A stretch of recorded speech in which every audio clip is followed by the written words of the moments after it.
Where do we belong? നമ്മൾ എവിടെയാണ് സ്ഥിതി ചെയ്യുന്നത്? അതൊരാളുടെ മനസ്സിലാണോ, ഹൃദയത്തിലാണോ? നമ്മൾ താമസിക്കുന്ന ഫ്ലാറ്റിലാണോ? നമ്മൾ ഡെക്കേഡ്സായി താമസിച്ചുകൊണ്ടിരിക്കുന്ന ഒരു വീട്ടിലാണോ? നമ്മൾ വർഷങ്ങളായി ജോലി ചെയ്തുകൊണ്ടിരിക്കുന്ന ഒരു നഗരത്തിലാണോ? നമ്മൾ ജീവിച്ചിരിക്കുന്നതിൽ തെളിവുണ്ടോ? തെളിവില്ലെങ്കിൽ നമ്മളില്ലേ? നമ്മുടെ ഐഡൻറ്റിറ്റി എന്താണ്? നമ്മുടെ സ്വത്വം എന്താണ്? വ്യക്തിത്വം എന്താണ്? ഈ ചോദ്യങ്ങളാണ്, അല്ലെങ്കിൽ ഈ ചോദ്യമാണ്, ഐഡൻറ്റിറ്റി എന്നുള്ള ഈ ചോദ്യമാണ് ഈ പടം ഉന്നയിക്കുന്ന ഏറ്റവും വലിയ ചോദ്യം എന്നാണ് എനിക്ക് വ്യക്തിപരമായി അനുഭവപ്പെട്ടത്. All we imagine as light, പ്രഭയായി നനച്ചതെല്ലാം, directed by Payal Kapadia. Hi, this D T H. ഒരു സാധാരണ സിനിമാ പ്രേമിയുടെ ഫിലിം റിവ്യൂയിലേക്ക് വീണ്ടും സ്വാഗതം. ഈ സിനിമയിൽ അഭിനയിക്കുന്നത് കന്നി കുസൃതി, ദിവ്യപ്രഭ, ഹൃദു ഹരൂൺ, അസീസ് നെടുമങ്ങാട്, ഛായാകഥം. മെയിനായിട്ട് ബോംബെ നഗരത്തിൽ അല്ലെങ്കിൽ മുംബൈ നഗരത്തിൽ താമസിക്കുന്ന, ജോലി ചെയ്യുന്ന 3 സ്ത്രീകളുടെ സൗഹൃദം, അവരുടെ ജീവിതങ്ങളിൽ സംഭവിക്കുന്ന വ്യത്യസ്തമായ കാര്യങ്ങൾ, ഇതാണ് സിനിമയുടെ പ്രധാന ഇതിവൃത്തം. പക്ഷേ ഇന്ന് 2 മണിക്കൂറില്ല പടം. ഏകദേശം 2 മണിക്കൂറിനുള്ളിൽ അവരെ ഇഷ്ടം പോലെ പായൽ കപാഡിയ ഒരുപാട് രചനയും സംവിധാനവും നിർവഹിച്ച പായൽ കപാഡിയ ഒരുപാട് വിഷയങ്ങളെ കൈകാര്യം ചെയ്യാൻ നോക്കുന്നുണ്ട്, കൈകാര്യം ചെയ്യുന്നുണ്ട്. അങ്ങനെ വളരെ സങ്കീർണമായ ഒരു പടം. പക്ഷേ ആ സങ്കീർണത ഈ സ്റ്റോറി ടെല്ലിങ്ങിൽ ഇല്ല. അത് നല്ലൊരു കാര്യമാണ്. ഒരുപാട് കോംപ്ലക്സ് വിഷയങ്ങളെ വളരെ സമാധാനപരമായി അവതരിപ്പിച്ചിരിക്കുന്നു. ഓൾമോസ്റ്റ് ഒരു കാം മെഡിറ്റേറ്റീവ് എക്സ്പീരിയൻസ്. ഞാൻ തിരുവനന്തപുരത്ത് പോയാണ് സിനിമ കാണുന്നത്. KSFDCയുടെ കലാഭവൻ തിയേറ്ററിൽ, കേരള സ്റ്റേറ്റ് ഫിലിം ഡെവലപ്മെൻറ്റ് കോർപ്പറേഷൻ്റെ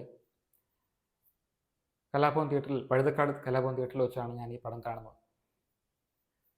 പടം കാണുമ്പം മുതൽ, ആദ്യം മുതൽ അവസാനം വരെ ഒരു ശാന്തതയുണ്ടായിരുന്നു. കഴിഞ്ഞിറങ്ങുമ്പോഴും മനസ്സിലൊരു കുളിർമയും ഒരു ഹാപ്പിനെസ്സും ഒരു പീസ്ഫുൾനെസ്സും ഒരു പീസുമാണ് എനിക്ക് തോന്നിയത്. അത് ചില പടങ്ങൾ കാണുമ്പം നമുക്കങ്ങനെ തോന്നാറുണ്ടല്ലോ. എനിക്ക് ഈ ഇടയ്ക്ക് കണ്ട കാതൽ, അല്ലെങ്കിൽ കുറേ വർഷങ്ങൾ മുമ്പ് കണ്ട വാനപ്രസ്ഥം, അങ്ങനെയുള്ള സിനിമകൾ കാണുമ്പോൾ ഒരു വല്ലാതെ സമാധാനം തോന്നാറുണ്ട്. കണ്ണ് കഴിയുമ്പോഴും ഒരു സമാധാനം തോന്നാറുണ്ട്. അങ്ങനെ ഒരു പീസ് ഓഫ് മൈൻഡ് തന്ന ഒരു സിനിമയാണ് all we imagine as light. All we imagine as light എന്ന് പറയുമ്പോൾ ലൈറ്റിന് പ്രകാശം എന്ന അർത്ഥമുണ്ട്, ഖനപ്പെട്ടതല്ലാത്തത്, അതായത് ലൈറ്റായിട്ടുള്ള കാര്യങ്ങൾ എന്നുള്ള ഇതിലുള്ള അർത്ഥവുമുണ്ട്. ഇതിലേതാണ് സംവിധായകൻ ഉദ്ദേശിച്ചതെന്ന് എനിക്ക് മനസ്സിലായിട്ടില്ല. എനിക്ക് തോന്നുന്നത് പ്രകാശം തന്നെ ആയിരിക്കണം. ഒരു ഡാർക്ക്നെസ്സിൻ്റെ ഇടയിൽ, അല്ലെങ്കിൽ ഖിയോസിൻ്റെ ഇടയിൽ പ്രകാശം കണ്ടെത്താൻ നോക്കുന്ന, ഖിയോസിൻ്റെ ഇടയിൽ പീസ് കണ്ടെത്താൻ നോക്കുന്ന കുറച്ച് ഇൻഡിവിജ്വൽസിൻ്റെ കഥയായിട്ടാണ് എനിക്ക് തോന്നിയത്. ഇതിൽ ഒരുപാട് കാര്യങ്ങൾ എക്സ്പ്ലെയിൻ ചെയ്ത് വിടുന്നുണ്ട്. അതൊരു സ്റ്റോറി ടെല്ലിംഗ് മികവാണ്. പല ലെജൻഡറി പടങ്ങളുടെയും ഒരു ടെക്നിക്കാണത്. ഓഡിയൻസിന് വിട്ടുകൊടുക്കുക, അവരുടെ ഭാവനയ്ക്കനുസരിച്ചും അവരുടെ മനസ്സിലാക്കൽ അനുസരിച്ചും അവരുടെ അണ്ടർസ്റ്റാൻഡിങ് അനുസരിച്ചും അത് വിട്ടുകൊടുക്കുക എന്നുള്ളത്. അത് ഈ ഫിലിമിലും ടെക്നിക്കൽ ഉപയോഗിച്ചിട്ടുണ്ട്. എനിക്കിഷ്ടപ്പെട്ടു. ഈ പടം വിഷ്വലി ഒരു സ്പെക്ടാക്കുലറാണ്. ഫ്രെയിംസ് ആയാലും സിനിമാറ്റോഗ്രഫി ആയാലും രണബീർ ദാസാണ് സിനിമാറ്റോഗ്രഫി. എഡിറ്റിങ്ങും മ്യൂസിക്കൊക്കെ ചെയ്തിരിക്കുന്നത് യൂറോപ്യൻസാണ് എൻ്റെ വിശ്വാസം. ഇത് ഒരുപാട് കൺട്രീസിൽ നിന്നുള്ളൊരു ഒരുപാട് പേര് ചേർന്ന് ചെയ്ത ഒരു സിനിമയാണ്. ഇറ്റലിയും ലക്സംബർഗും ഫ്രാൻസും എന്നൊക്കെ ഉള്ള ടെക്നീഷ്യൻസൊക്കെ ഒരുമിച്ച് വന്ന്, പ്രൊഡക്ഷൻ ഹൗസസൊക്കെ ഒരുമിച്ച് വന്ന് പ്രൊഡ്യൂസ് ചെയ്ത് റിലീസ് ചെയ്തൊരു പടമാണ് all we imagine as light. ഈ പടം നിങ്ങൾക്കറിയായിരിക്കും, കാൻ ഫിലിം ഫെസ്റ്റിവലിൽ പോയിട്ട് ഗ്രാൻഡ് പ്രീ വിന്നറായിട്ട് വന്ന പടമാണിത്. അങ്ങനെ കിട്ടുന്ന ആദ്യത്തെ പടമാണ് ഇത്. അതിന് മത്സരിക്കുന്ന ആദ്യത്തെ ഇന്ത്യൻ വനിതാ സംവിധായികയാണ് പായൽ കപ്പാടിയ. FTIA അലുമിനസ് ആണ്, പൂനെയിലെ. അപ്പോൾ ഇതൊക്കെ നിങ്ങൾക്ക് ഓൾറെഡി അറിയാവുന്ന കാര്യങ്ങളാണ്. പക്ഷേ ഈ പടത്തിൽ കുറച്ച് പരിമിതികൾ അല്ലെങ്കിൽ കുറച്ച് കുറവുകൾ എനിക്ക് തോന്നി. പേഴ്സണലി എനിക്ക് തോന്നിയത് എന്താണെന്ന് വെച്ചാൽ ഞാൻ പറയാം. ഇനി ഞാൻ പറയാൻ പോകുന്ന കാര്യങ്ങളിൽ കുറച്ച് സ്പോയിലേഴ്സ് അല്ലെങ്കിൽ ഞാൻ കഥയും കഥാപാത്രങ്ങളും കുറച്ച് കൂടുതൽ ഡീറ്റെയിൽഡ് അനലൈസ് ചെയ്യാൻ വഴിയുണ്ട്. അതുകൊണ്ട് പടം കാണാത്തവരാണെങ്കിൽ, പടം കാണാൻ നോക്കുന്നവരാണെങ്കിൽ, ആഗ്രഹിക്കുന്നവരാണെങ്കിൽ ഇനി ഈ റിവ്യൂ കാണണമെന്നില്ല. ഈ സിനിമയിലെ ആദ്യ ഇമ്പോർട്ടൻ്റ് ആസ്പെക്റ്റ് എന്ന് വെച്ചാൽ ബോംബെയും ബോംബെയിലെ സർവൈവലുമാണ്. പല സിനിമകളിലും അത് എക്സ്പ്ലോർ ചെയ്ത ഒരു അവന്യൂ ആണ്, എക്സ്പ്ലോർ ചെയ്തൊരു തീമാണ്, പ്ലോട്ടാണ്. ഇതിൽ ബേസിക്കലി ദിവ്യപ്രഭയുടെ ക്യാരക്ടറും കനികുസുയുടെ ക്യാരക്ടറും രണ്ടുപേരും നേഴ്സസാണ്, ബോംബെയിലെ നേഴ്സസാണ്, ഹോസ്പിറ്റലിൽ ജോലി ചെയ്യുന്ന നേഴ്സാണ്. അസീസ് അവിടുത്തെ ഒരു ഡോക്ടറാണ്. അപ്പോൾ ബോംബെയിലെ ജീവിതം ഇതിൽ ഇടയ്ക്ക് പറയുന്നുണ്ട് ബോംബെ സിറ്റി ഓഫ് ഇല്യൂഷൻസ് ആണ്, പിന്നെ സിറ്റി ഓഫ് ഡ്രീംസ് എന്നൊക്കെ പറയുമെങ്കിലും അങ്ങനെയല്ല. മുംബൈ സ്പിരിറ്റ് ഓഫ് ബോംബെ എന്നൊക്കെ പറയുന്നത് വെറുതെയാണ്. അതെനിക്ക് എപ്പോഴും തോന്നാറുണ്ട്. കാരണം ഞാൻ ഏകദേശം 1 വർഷം ബോംബെ ഉണ്ടായിരുന്നു, ജേർണലിസ്റ്റ് ടൈംസിൻ്റെ ഗ്രൂപ്പിലുണ്ടായിരുന്നു. ആ സമയത്ത് എനിക്ക് തോന്നിയിട്ടുള്ള കാര്യമാണ്. കാരണം പലപ്പോഴും അവരുടെ ഗതികേട് കൊണ്ട്, അതായത് ഇപ്പം എന്തെങ്കിലും ഒരു അത്യാഹിതം ഉണ്ടായാലും, ഒരു എക്സ്പ്ലോഷൻ ഉണ്ടായാലും, അല്ലെങ്കിൽ ഒരു 9/11 കണക്കുള്ള 26 നവംബറിലെ അറ്റാക്സ് പോലെയുള്ള കാര്യങ്ങൾ ഉണ്ടായാലും അടുത്ത ദിവസം അവർ വീണ്ടും ബോംബെയിൽ സ്പിരിറ്റ് അതാണ്, അവർ വീണ്ടും എല്ലാം നോർമലായിട്ട് ചെയ്യുന്നു എന്നൊക്കെ പറഞ്ഞിട്ട്, അത് പലപ്പോഴും അവരുടെ ഒരു സർവൈവലിന് വേണ്ടിയിട്ടാണ് എന്നാണ് എനിക്ക് തോന്നിയിട്ടുള്ളത്. അത് തന്നെയാണ് ഇതിലും പറയുന്നത്. ഇതിലും എടുത്ത് പറയുന്നുണ്ട്, ഒരു ക്യാരക്ടർ പറയുന്നതായിട്ട് ഒരു വോയിസ് ഓവർ പോലെ. അപ്പം അത് അങ്ങനെ പറഞ്ഞില്ലെങ്കിലും കുഴപ്പമില്ലായിരുന്നു. കാരണം അത് പറയുന്നതിനെ പോലെ കാണിച്ചാലും മതിയായിരുന്നു. പക്ഷെ അത് ഇങ്ങനെ കുറച്ച് ഹാമറിങ് പോലെ പറയുന്നതൊക്കെ തോന്നി എനിക്ക്.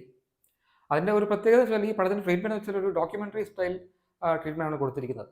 പായൽ കപ്പാടിയ ഒരു വിശ്വവിഖ്യാതമായ ഡോക്യുമെൻ്ററി ഫിലിം മേക്കറാണ്. അതുകൊണ്ട് തന്നെ ഇതിൻ്റെ തുടക്കം ഒരു 15 മിനിറ്റ് ഡോക്യുമെൻ്ററി തന്നെയാണ് ഏകദേശം. അപ്പം ബോംബെയിലെ ഒരു വോയിസ് ഓവർ അതെനിക്ക് ഇഷ്ടപ്പെട്ടു, ആ ട്രീറ്റ്മെൻറ്റ് എനിക്ക് ഇഷ്ടപ്പെട്ടു. കാരണം ഒരു സീൻസിനെ പൊയ്ക്കൊണ്ടേയിരിക്കും, പിന്നെ വോയിസ് ഓവർ അതുകൊണ്ട് ബന്ധപ്പെട്ട് ആയിരിക്കണമെന്നില്ല. അതെനിക്ക് വളരെ ഇഷ്ടപ്പെട്ടു. കാരണം ആ ട്രീറ്റ്മെൻറ്റ് പിന്നെ അത് ജെല്ലാവുന്നുണ്ട്. പിന്നെ ആ വോയിസ് ഓവർ പിന്നീടുള്ള സീൻസിൽ ജെല്ലായിട്ട് വരും. പക്ഷേ ഒരുപാട് സീൻസിൽ വോയിസ് ഓവർ ഇങ്ങനെ വന്നുകൊണ്ടേയിരിക്കും. അത് ബന്ധമില്ലാത്ത വോയിസ് ഓവറാണ് പലപ്പോഴും. ബന്ധമില്ലെന്ന് വെച്ചാൽ ടോട്ടാലിറ്റിയിൽ ബന്ധമുണ്ട്, പക്ഷേ ആ പർട്ടിക്കുലർ സീനുമായിട്ട് ബന്ധം ഉണ്ടാവണമെന്നില്ല. ആ ട്രീറ്റ്മെൻറ്റ് എനിക്ക് ഇഷ്ടപ്പെട്ടു. അതൊരു മാസ്റ്റർ ക്ലാസ് ആയിട്ട് തോന്നി. പിന്നെ ഞാൻ പറഞ്ഞു വന്നത് ബോംബെയിലെ സർവൈവൽ. അപ്പോൾ ഈ ഓബ്വിയസ്ലി ദിവ്യപ്രഭയും കനിയും, അതായത് പ്രഭയും അനുവും. ദിവ്യപ്രഭയുടെ ക്യാരക്ടറാണ് അനു, കനി കുസൃതിയുടെ ക്യാരക്ടറാണ് പ്രഭ. അപ്പോൾ ഇവർ രണ്ടുപേരും റൂംമേറ്റ്സ് ആണ്. കൂടെ ഒരു പൂച്ചയുണ്ട്, ഗർഭിണിയായ പൂച്ച. പിന്നെ ഇവർ എനിക്ക് തോന്നുന്നത്, എൻ്റെ മനസ്സിലാക്കൽ വെച്ച് എനിക്ക് തോന്നിയത് കൂടുതൽ ഇവർ ലേബർ റൂമൊക്കെ ക്യാരി ഔട്ട് ചെയ്യുന്ന നഴ്സായിട്ടാണ് തോന്നിയത്. നമ്മൾ പൊതുവേ സിനിമകളിൽ കാണാത്ത കണക്കുള്ള ഡയലോഗ്സും, പൊതുവേ നമ്മൾ സിനിമയിൽ കാണാത്ത കണക്കുള്ള സീൻസും ഒക്കെ ഉണ്ട്, യൂണിക് സീൻസും ഉണ്ട്. ഓബ്വിയസ്ലി ഇത് അങ്ങനത്തെ ഒരു ആർട്ടിസ്റ്റിക് പടമാണ്, അങ്ങനത്തെ ഒരു ട്രീറ്റ്മെൻറ്റാണ്. അപ്പോൾ പ്രതീക്ഷ കണക്ക് തന്നെ അതൊക്കെ ഗംഭീരമായിട്ട് ചെയ്തിട്ടുണ്ട്. സാധാരണക്കാരുടെ ജീവിതവും ഇന്ത്യയിലുള്ള ഇനീക്വാളിറ്റിയും കാണിക്കാൻ ബോംബെ കണക്കുള്ള ഒരു നഗരത്തിൻ്റെ മാജിക്, അത് വേറെ ഒരുപക്ഷെ ഗ്ലോബലി തന്നെ ഒരു മാജിക്കാണോ, അൺഫോർച്ചുനേറ്റ് ആണോ എന്തോ, കൂടുതൽ അൺഫോർച്ചുനേറ്റ് ആണ്. പക്ഷേ കല എന്ന രീതിയിൽ നോക്കുമ്പോൾ, ആർട്ടിസ്റ്റിക് രീതിയിൽ നോക്കുമ്പോൾ ആ സിറ്റി ഇതൊക്കെ പ്രൊവൈഡ് ചെയ്യുന്ന ഒരു സിറ്റിയാണ്. അതായത് ആർട്ടിസ്റ്റിക് ലെൻസിലൂടെ നോക്കുമ്പോൾ വളരെ നല്ലപോലെ സാധാരണക്കാരുടെ കഷ്ടതകൾ കാണിക്കാൻ പറ്റിയ ഒരു സിറ്റിയാണ് ബോംബെ. രണ്ടാമത്തെ ആസ്പെക്റ്റ് എന്ന് വെച്ചാൽ ഈ പടത്തിലെ ഒരു ആൻറ്റി ക്യാപിറ്റലിസ്റ്റിക് ടോണുള്ള കുറച്ച് കാര്യം കാണിക്കുന്നുണ്ട്. And rightly so. കാരണം ഇപ്പോൾ ഈ ഞാൻ മൂന്നാമത്തെ ആൾ, ചായക്കഥമിൻ്റെ പാർവതി എന്ന ക്യാരക്ടർ, അപ്പോൾ അവരെ എവിക്റ്റ് ചെയ്യാൻ നോക്കുന്ന ഒരു റിയൽ എസ്റ്റേറ്റ് ബിൽഡറുണ്ട്, റിയൽ എസ്റ്റേറ്റ് ടൈക്കൂൺ. ആരൊന്നും കാണിക്കുന്നില്ല, പക്ഷേ അതിൻ്റെ പ്രോസസ്സ് കാണിക്കുന്നുണ്ട്. അപ്പോൾ അത് ആ ക്യാരക്ടർ ചോദിക്കുന്ന ചോദ്യമാണ് ഞാൻ നേരത്തെ ചോദിച്ചത്. കാരണം ഇവരുടെ ഡോക്യുമെൻറ്റ്സ് ഒന്നുമില്ല, അപ്പം അവിടെ താമസിക്കുന്ന തെളിയിക്കാനായിട്ടൊക്കെ. അപ്പോൾ അങ്ങനെ ഇല്ലാത്തവരെ എവിക്റ്റ് ചെയ്യാൻ നോക്കുവാണ് അങ്ങനെയൊക്കെ. അപ്പോൾ ആ സമയത്ത് ചോദിക്കുന്ന ചോദ്യമാണ്, നമ്മൾക്ക് പ്രൂഫ് ഇല്ലെങ്കിൽ, തെളിവില്ലെങ്കിൽ, കാഗസ് അല്ലെങ്കിൽ പേപ്പർ വർക്ക് ഇല്ലെങ്കിൽ, പേപ്പേഴ്സ് ഇല്ലെങ്കിൽ നമ്മൾ എക്സിസ്റ്റ് ചെയ്യുന്നില്ലേ എന്നുള്ള ചോദ്യം. ആ എക്സിസ്റ്റൻഷ്യൽ ഡിലമ, ആ ഒരു ഐഡൻറ്റിറ്റി ക്രൈസിസ്. പിന്നെ കാണിക്കുന്നത് എന്താണെന്ന് വെച്ചാൽ ബന്ധങ്ങളാണ്. ഓബ്വിയസ്ലി ഈ 3 സ്ത്രീകൾ സിസ്റ്റർഹുഡ് ഉണ്ട്. ദിവ്യപ്രഭയുടെ ഒരു റൊമാൻറ്റിക് റിലേഷൻഷിപ്പ് ഉണ്ട്. ആ റൊമാൻറ്റിക് റിലേഷൻഷിപ്പ് വളരെ നോർമലായിട്ട് തോന്നി എനിക്ക്. പ്രത്യേകിച്ച് ഡെപ്തോ ലെയേഴ്സോ ഇല്ലാത്ത ഒരു സ്ട്രെയിറ്റ് ഫോർവേഡ് ഹിന്ദു മുസ്ലിം റൊമാൻസ് ആയിട്ട് തോന്നി.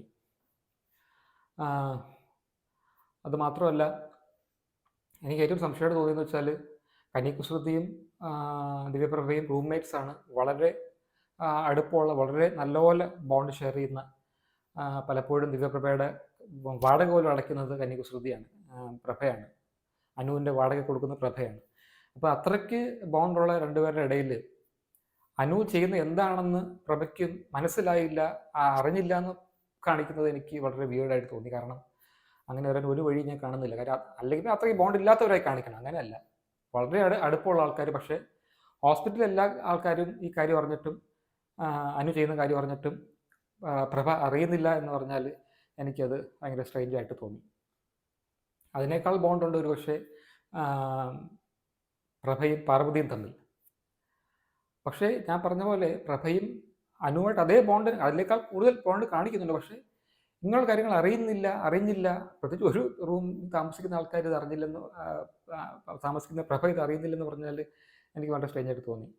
പിന്നെ പലപ്പോഴും ക്യാരക്ടേഴ്സുമായിട്ടൊരു എമ്പതി തോന്നാൻ പാടായിട്ട് തോന്നി. ക്യാരക്ടേഴ്സിനോടുള്ളൊരു ആ ഒരു അറ്റാച്ച്മെൻറ്റ് ഇല്ലാത്ത എനിക്ക് തോന്നി. അറ്റാച്ച്മെൻറ്റ് തോന്നിയില്ല എനിക്ക്. കുറേ കാര്യങ്ങൾ കാണിക്കുന്നു എന്നല്ലാതെ. ഓബ്വിയസ്ലി ബോംബെയിലെ സീൻസൊക്കെ എക്സ്പ്ലിസിറ്റ്ലി ഷോർട്ടാണ്, ടെക്നിക്കലി ബ്രില്യൻ്റ് ആണ്, അത് പറഞ്ഞേ പറ്റൂ. കാരണം ഫസ്റ്റ് ഹാഫ് മുഴുവൻ ഏകദേശം ബോംബെ ആണ്. രണ്ടാമത്തെ ഹാഫ് ഒരു കോസ്റ്റൽ ഏരിയ ആണ് കാണിക്കുന്നത്, രത്നഗിരിയോ മറ്റോ ആവാം. അപ്പം അല്ലെങ്കിൽ രത്നഗിരിയിലാണ് ഷൂട്ട് ചെയ്തിരിക്കുന്നത്. അപ്പം അവിടെ ആ സമയത്തൊരു പച്ചപ്പും ബോംബെയിലൊരു നീലിമയാണ്. അങ്ങനെയാണ് എനിക്ക് തോന്നിയത്. ബോംബെയിലെ നീലിമ ഇനി ഉദാസീനതയുടെ നീലിമയാണോ പ്രസന്നതയുടെ നീലിമയാണോ എന്ന് ചോദിച്ചാൽ എനിക്കറിയത്തില്ല. പക്ഷെ ഒരു ബ്ലൂ തീമാണ് മുഴുവൻ, ഫസ്റ്റ് ഹാഫ് മുഴുവൻ. പിന്നെ എനിക്ക് അൺകൺവിൻസിങ് ആയിട്ട് തോന്നിയ വേറെ സംഭവം എന്ന് വെച്ചാൽ ഈ പ്രഭയും പാർവതിയും കല്ലെറിയുന്ന ഒരു സീൻ കാണിക്കുന്നുണ്ട്, ഒരു പോസ്റ്ററിലോട്ട് കല്ലെറിയുന്ന. അപ്പോൾ അതിൻ്റെ അകത്ത് എഴുതിയിരിക്കുന്നത് class is a privilege, research for a privilege എന്ന് പറഞ്ഞിട്ട് ഒരു റിയൽ എസ്റ്റേറ്റ്, ഒരു ഫ്ലാറ്റിൻ്റെ പരസ്യം. അത് എക്സ്ട്രീംലി അൺറിയലിസ്റ്റിക് ആയിട്ട് തോന്നി. കാരണം അങ്ങനെ ഒരു രീതിയിലും ഒരു അഡ്വർടൈസ്മെൻറ്റ് അങ്ങനെ വരാൻ വഴിയില്ല. പക്ഷേ you wanted to convey the message, okay fine. പക്ഷേ അത് too much of a hammering ആയിട്ട് തോന്നി എനിക്ക്. കുറച്ചുകൂടി സട്ടിലായിട്ട് കാണിക്കാൻ പറ്റുന്ന കാര്യങ്ങളായിരുന്നു. അത് ഇത്ര ഇങ്ങനെ എഴുതി കാണിക്കണമെന്നില്ലായിരുന്നു എന്ന് തോന്നി. പക്ഷേ ഇതിൻ്റെ ഒരു ഗുണമെന്ന് വെച്ചാൽ ഈ അവതരണമാണ്. അത് കാണുമെങ്കിൽ മനസ്സിലാവും. ഇപ്പോൾ ചാറ്റ്സ് പോലും, ഫോണിലെ ചാറ്റ്സ് ആയാലും അത് കാണിക്കുന്ന രീതിയൊക്കെ വളരെ യൂണിക്കായിട്ട് തോന്നി. നമ്മൾ പാൻ ഇന്ത്യ എന്ന് ഒരുപാട് പടങ്ങളെ പറ്റി പറയുമെങ്കിലും ഇതാണ് ശരിക്കും ഒരു പാൻ ഇന്ത്യൻ മൂവി. ഇത് ലോകത്തിൽ ആർക്കുണെങ്കിലും കാണാം. പക്ഷേ എസ്പെഷ്യലി ഇന്ത്യയിലെ എവിടെ ഇരിക്കുന്നവർക്കും ഇത് മനസ്സിലാക്കാൻ പറ്റും. കാരണം ഒന്നാമത്തെ കാരണം ഒരുപാട് ഭാഷകളിലൂടെ കടന്നു പോകുന്ന സിനിമയാണ്. മറാഠി, ഹിന്ദി, മലയാളം, അങ്ങനെ പല പല ഭാഷകളിലൂടെ കടന്നു പോകുന്ന സിനിമയാണിത്. പ്രത്യേകിച്ച് എനിക്കൊരു സീനിൽ ഇച്ചിരി 5 സെക്കൻഡ് 10 സെക്കൻഡേ ഉള്ളൂ ആ സീൻ. മറാഠി സ്പീച്ച് നടത്തുന്ന ഒരു സ്ത്രീയുടെ സീനാണ്. ശരിക്കും ഗൂസ് ബംസ് വന്നു. എന്തുകൊണ്ടാണെന്ന് എനിക്കറിയത്തില്ല. കാരണം ശരിക്കും പറഞ്ഞ മൊത്തം മനസ്സിലായില്ലെങ്കിൽ പോലും സബ്ടൈറ്റിൽസ് ഉണ്ടാകും, ശ്രദ്ധിച്ചില്ല പെട്ടെന്ന്. പക്ഷേ അർത്ഥത്തിൻ്റെ അല്ല ഞാൻ പറയുന്നത്. ആ ഒരു സ്പീച്ചിൻ്റെ ശക്തി എനിക്ക് രക്ഷപ്പെട്ടു. പ്രത്യേകിച്ച് എനിക്ക് തോന്നുന്നത് മറാഠി ഒരു റെവല്യൂഷണറി സംഭവങ്ങൾക്ക് വേണ്ടി അവർ ആപ്റ്റായിട്ടുള്ള ഭാഷയാണെന്ന് തോന്നാറുണ്ട്. പിന്നെ എനിക്ക് മനസ്സിലാത്ത വേറെ കാര്യം എന്ന് വെച്ചാൽ കന്യാകുശ്രുതി ക്യാരക്ടർ പ്രഭ അനുവിൻ്റെ ഈ ഒരു പ്രണയത്തിനെ ഇത്ര കൺട്രോളിംഗ് ആയിട്ട് കാണിക്കുന്നതിനെ മനസ്സിലായി. കാരണം അതിനെതിരെ പ്രവർത്തിക്കുന്ന പോലെയും അല്ലെങ്കിൽ അതിൽ പൊസസീവായിട്ടോ ജലസായിട്ടോ അല്ലെങ്കിൽ കൺട്രോളിങ് ആയിട്ട് അത് ആദ്യമൊക്കെ അത് നടക്കേണ്ടതല്ല, നടക്കുന്നത് ശരിയല്ല എന്ന രീതിയിലൊക്കെ കന്നിക്കുസൃതി കാണിച്ചത് എന്താണെന്നോ, അതായത് ആ ക്യാരക്ടറിനെ അങ്ങനെ പോർട്രേറ്റ് ചെയ്ത് ഞാൻ മനസ്സിലായില്ല. പിന്നീട് അത് ആക്സെപ്റ്റ് ചെയ്യുന്നതായിട്ടും കാണിക്കുന്നുണ്ട്. ഈ ഒരു കാലഘട്ടത്തിൽ അല്ലെങ്കിൽ കന്നിക്കുസൃതിയുടെ ആ പ്രഭയുടെ ഒരു ക്യാരക്ടർ ആർക്ക് വെച്ചിട്ട് അങ്ങനെ സംഭവിക്കേണ്ട കാര്യമല്ല. എന്തോ മനസ്സിലായി, ജലസി ആണോ, ഒരു പൊസസീവ്നെസ് ആണോ, സ്വന്തം റിലേഷൻഷിപ്പ് ബ്രേക്ക് ആയതിൻ്റെ ഒരു ആഗണിയാണോ എന്തോ. അങ്ങനെയാണെങ്കിൽ ഓക്കെ, പക്ഷെ അല്ലാത്ത രീതിയിൽ അതിനെതിരെ പ്രവർത്തിക്കുന്നത് എങ്ങനെയാണെന്ന് മനസ്സിലായില്ല. ഒരു പക്ഷേ അവരുടെ റിലേഷൻഷിപ്പ് മറന്നതിന് ശേഷം, അപ്പോൾ പ്രഭയുടെ എക്സ്ട്രേഞ്ച്ഡ് ആയിട്ടുള്ള ഹസ്ബൻഡിൻ്റെ കാര്യം ഒന്ന് സെറ്റിൽഡായ മാനസിക സ്ഥിതി എത്തിയതിന് ശേഷം അക്സെപ്റ്റ് ചെയ്യാൻ പറ്റിയതാവാം. പക്ഷെ അതും ആ കൺട്രോളിങ് നേച്ചർ കുറച്ച് സ്ട്രേഞ്ച് ആയിട്ട് തോന്നി. അങ്ങനെ ക്യാരക്ടറിന് ചോദ്യം ചെയ്യല്ല, പക്ഷെ എനിക്ക് പേഴ്സണലി കൺട്രോൾ ഇരുന്നപ്പോൾ ഇച്ചിരി സ്ട്രേഞ്ച് ആയിട്ട് തോന്നിയായിരുന്നു. എൻ്റെ ഏറ്റവും വലിയ പരാതി അല്ലെങ്കിൽ ഏറ്റവും വലിയ സങ്കടം എന്താണെന്ന് വെച്ചാൽ, ഈ ഐഡൻറ്റിറ്റി തേടിപ്പോകുന്ന, അല്ലെങ്കിൽ ഐഡൻറ്റിറ്റിയെ കുറിച്ച് ആലോചിക്കുന്ന, നമ്മൾ ആരാണ്, നമ്മൾ എവിടെ ബിലോങ് ചെയ്യുന്നു എന്നൊക്കെ ആലോചിക്കുന്ന ക്യാരക്ടേഴ്സ് പോർട്രേ ചെയ്യുന്ന ഫിലിംസാണ് ഒരു പക്ഷേ ലേഡി ബേർഡിലാണൊക്കെ ഒരു എമ്പതി എനിക്കിതിൽ തോന്നിയില്ല. അല്ലെങ്കിൽ നൊമാഡ് ലാൻഡിലെ പോലെ ഒരു അവരെക്കുറിച്ച് ആലോചിക്കുമ്പോൾ ഒരു സങ്കടം അല്ലെങ്കിൽ അറ്റാച്ച്മെൻറ്റ് എനിക്കിതിൽ തോന്നിയില്ല. അല്ലെങ്കിൽ ഫ്രാൻസിസ് ഹാ ആവുന്നത് വരെ ഉള്ളൊരു യാത്രയിലെ ഒരു ജോയ് അല്ലെങ്കിൽ ഒരു ആഗണി ഇതിൽ ഫീൽ ചെയ്തില്ല. അങ്ങനെ ഇമോഷൻസ് കുറച്ച് കുറവായിട്ട് തോന്നി. അറ്റാച്ച്മെൻറ്റ് ഫാക്ടേഴ്സിനോട് കുറച്ച് കുറവായിട്ട് തോന്നി. പക്ഷെ ഞാൻ നേരത്തെ പറഞ്ഞ കണക്ക് ഇത് ഒരു മോശം പടമെന്നോ ഒന്നുമല്ല ഞാൻ പറയുന്നത്. ഇത് വളരെ വളരെ വളരെ മനോഹരമായി ഷൂട്ട് ചെയ്തിരിക്കുന്ന ഒരു പടമാണ്. ഇതിന് അതിൻ്റേതായ ബ്രില്യൻസ് ഉണ്ട്. പക്ഷേ എൻ്റെ സങ്കടം ഞാൻ പറഞ്ഞു എന്ന് മാത്രം. പക്ഷേ ആ ബ്രില്യൻസ് ഞാൻ കാണാതെ പോകുന്നില്ല. എക്സെപ്ഷണലി ഷോർട്ട് മൂവിയാണ്. 4 stars out of 5 for Payal Kapadia's All We Imagine As Light. ഞാൻ ഈ പടം നേരത്തെ പറഞ്ഞാൽ കാണേണ്ടത് ട്രിവാൻഡ്രം KSFDC കലാഭവനിലാണ്. വെറും 125 റുപ്പീസിനാണ് അവരിത് കാണിക്കുന്നത്. താങ്ക്സ്. അതുപോലെ തന്നെ മീറ്റർ വെച്ച് ഓടിച്ച് അവിടെ എത്തിച്ച ഓട്ടോ സഹോദരനും thank you. Thanks for watching. By.